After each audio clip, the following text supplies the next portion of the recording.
Hello à toi et bienvenue dans cette nouvelle vidéo un petit peu spéciale parce que je vais te partager ce qui m'a probablement le plus bloqué et empêché d'avancer depuis ces 4 années entrepreneuriales euh, qui sont vraiment rattachées à tout ce qui est création de contenu, exposition, communication et surtout manque de constance dans la création de contenu. Et je vais vraiment te partager ce que j'ai pu comprendre qui va bien au-delà de stratégie ou de tips, mais vraiment la raison profonde qui fait que moi-même et la plupart des clients que je peux accompagner, euh, c'est challengeant en fait de communiquer sur les réseaux, de créer du contenu et de réussir à maintenir une forme de constance et de régularité. En fait, pendant presque 4 ans, euh, j'oscillais entre des phases où je créais sur les réseaux sociaux, où je publiais quelques posts, et où je disparaissais totalement. C'est-à-dire qu'en fait, j'arrivais sur Instagram, j'allais publier 3, 4 posts, et puis après, je disparaissais pendant plusieurs semaines, et puis je revenais, je recréais du contenu, et je disparaissais à nouveau. Et je me suis énormément jugé pour ça, parce que je me dis en fait, tu dis vouloir vivre de ta passion, tu dis vouloir créer un business, tu dis vouloir transformer la vie des gens et regarde ce que tu fais. Tu publies 3 contenus et tu disparais pendant plusieurs semaines. Je me suis beaucoup jugé pour ça. Et pendant ces semaines où je disparaissais, qu'est-ce que je faisais en fait? Je consommais énormément de vidéos YouTube, de formations en ligne, de programmes, de livres, euh, toujours dans l'espérance de trouver euh, le truc, l'information, la tactique qui me permettrait enfin de m'exposer avec confiance sur les réseaux et de réussir à maintenir une certaine constance. Et donc, je rejoignais des programmes qui, voilà, très pratico-pratiques, où on me disait quoi dire ou quoi faire. Donc, il y avait, par exemple, comment trouver 365 idées de contenu, parce que je pensais que ça venait d'un manque d'idées de contenu. Euh, Comment faire un calendrier éditorial, euh, avoir des structures de templates, de carousel parfaites pour faire des super carousels. Il y avait aussi ce truc de avoir une bio Instagram parfaite, parce que c'était un truc sur lequel je revenais perpétuellement en mode j'ai l'impression d'avoir jamais les bons mots et du coup il y avait un peu une espèce de perfectionnisme compulsif aussi à ce niveau-là. Et en fait, j'allais chercher des informations dans tout ce genre de programmes et de formations en me disant que je trouverais ma réponse là-dedans, la réponse à ce manque de constance.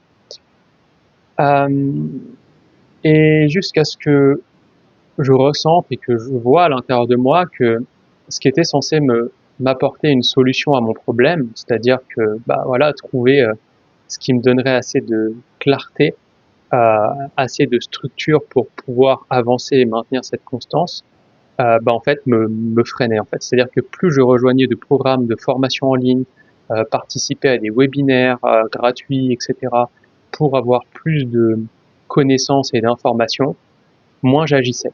Plus je restais dans cette espèce d'introspection, comment dire, cette introspection infinie, hein, cette introspection encore une fois un peu compulsive et très perfectionniste, où en fait je restais enfermé dans ma grotte.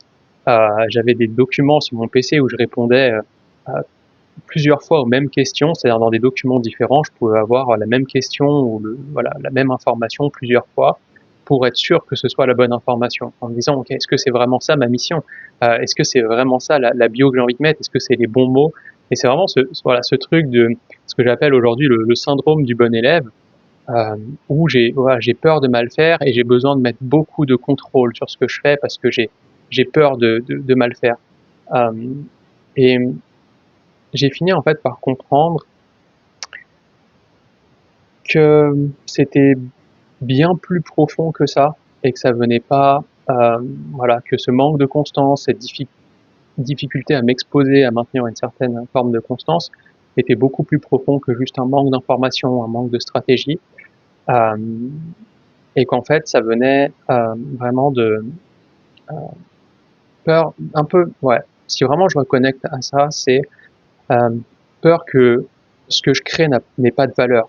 Et par valeur, j'entends, j'accordais en fait, j'attachais la valeur de ce que je créais, donc dans mon contenu, au feedback que j'avais de l'extérieur.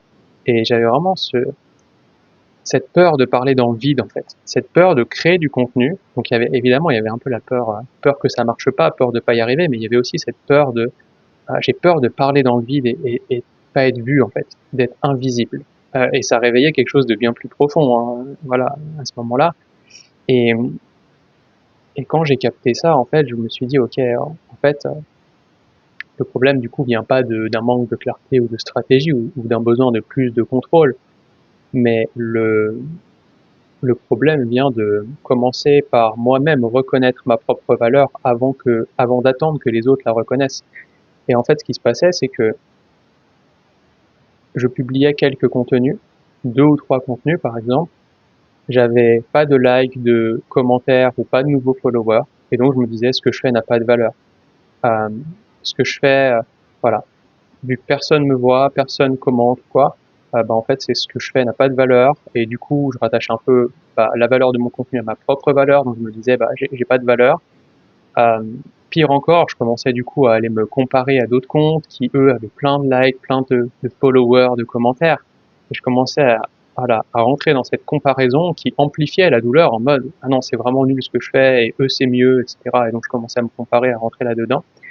Et en fait cette douleur était si forte, cette douleur était tellement forte en fait, ce sentiment de pas être vu, d'être invisible, que du coup ça me faisait m'éloigner des réseaux.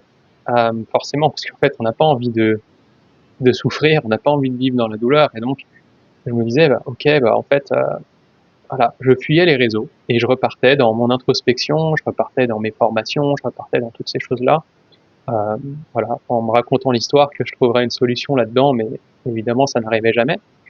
Et, et à un moment donné, je me disais bon allez, c'est bon maintenant, je me remets une déterre et allez, je retourne créer du contenu. Et en fait, c'est un peu la métaphore que j'aimerais utiliser, c'est un peu ce truc de euh, vu que personne like ou commente ou me follow, ça a pas de valeur, je commence à me comparer et du coup c'est comme si ça ouvrait une blessure à l'intérieur de moi. Et du coup, cette blessure, euh, comme une blessure physique, on a besoin de temps pour qu'elle se referme. Et c'est ça en fait, euh, l'image que j'aimerais te donner, c'est qu'en fait, les plusieurs semaines où je disparaissais, c'était le temps que cette blessure se referme et que cette douleur s'estompe. Et quand cette douleur s'était estompée, cette blessure s'était plus ou moins refermée, même si la blessure profonde était toujours là, et ben en fait, je repartais sur les réseaux, je me disais maintenant c'est bon, je me mets une déterre et je recrée du contenu avec de la constance. Et en fait, je reproduisais toujours le même schéma. Je retournais sur les réseaux, je recréais du contenu, 2 ou 3 contenus, et puis en fait, toujours personne qui me voit, ça a toujours pas de valeur, c'est nul, et du coup bah voilà, je redisparais des réseaux.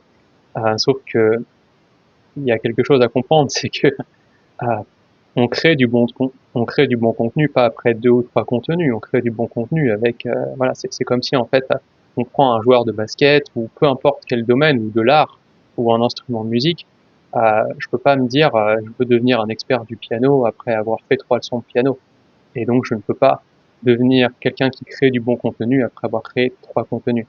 Pour autant, c'est pas vraiment l'exemple que j'avais à ce moment-là, en tout cas, j'avais pas cette image, et donc je me disais, bah, si personne regarde mon contenu, voilà, c'est que c'est nul et tout. Et j'ai fini par me dire, en fait, euh, quand j'ai compris en fait que ça venait beaucoup plus d'une peur de pas être intéressant, d'être invisible, etc., de pas être vu, pas être écouté, pas être entendu, je me suis dit, ok, je peux pas en fait attendre que l'extérieur reconnaisse ma valeur si moi-même je reconnais pas ma propre valeur.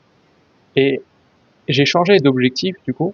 Euh, alors évidemment, je raconte ça comme ça, mais il m'a fallu du temps et j'ai été accompagné pour ça, etc. Mais en gros, je me suis dit, créer du contenu impactant et parler à ma cible, c'est la deuxième étape. Et un peu comme si c'était si tu imagines un escalier, un peu comme si c'était la deuxième marche. Mais si je saute tout de suite à la deuxième marche, c'est possible que je tombe en fait, et que je me fasse mal. Et du coup, c'est quoi la marche intermédiaire? Et en fait, à ce moment-là, je me suis dit, bah, la marche intermédiaire, ce serait que je crée du contenu que j'aime et qui me permette de reconnecter à ma propre valeur. En fait, c'est un peu ce truc de, OK, là, ce qui est important, c'est que je vois ma propre valeur à travers mon contenu et que je reconnaisse ma propre valeur pour que l'extérieur puisse la reconnaître. Donc, à ce moment-là, je me suis dit, je vais créer du contenu pour moi. Et à chaque fois que je créais du contenu, évidemment, il y avait des pensées qui revenaient en mode, ah, ouais, mais si ça plaît à personne. Et hop, je revenais à moi et je me disais, non, non, mais en fait, là, tu es en train de le créer pour toi, ce contenu. Et à chaque fois que tu publies un contenu, tu t'apportes de l'amour. Et tu reconnais un peu plus ta valeur. Et donc, en voyant la chose comme ça, c'est ce qui m'a permis de commencer à créer du contenu, à reconnaître ma valeur, même si personne likait ou followait ou commentait. Je sais pas si ça se dit followait, mais bref.